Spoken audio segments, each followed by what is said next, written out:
Breaking sheathing or drywall on studs means making sure the edges of the panels line up directly over the wooden studs behind them, so everything stays strong and looks smooth. So, when you're putting up drywall or sheathing, always check where the studs are with a stud finder or by knocking on the wall to hear the solid spots. You want each panel edge to land right on a stud because if it's just hanging out between studs, that seam can flex and crack later.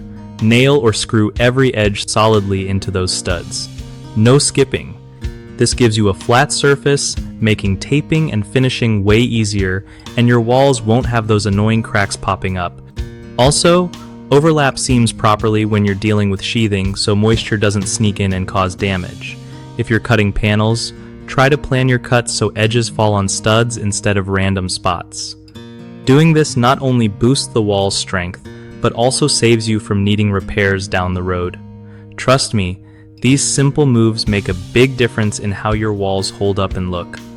One of the biggest mistakes people make when breaking drywall or sheathing on studs is letting panel edges float between studs, which leads to weak seams and cracks.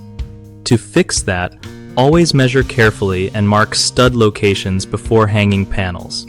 Another common issue is not fastening enough along the edges. If you don't nail or screw every edge into a stud, the panel can pop loose, so use enough fasteners spaced properly. Lastly, some folks forget to stagger joints properly if they're layering panels. This messes with structural integrity and causes uneven surfaces. The fix? Plan your layout so joints don't line up everywhere and always maintain full support under every edge. BigHomeProjects.com is awesome because it helps homeowners find trusted local contractors who know exactly how to handle stuff like wall sheathing and drywall right.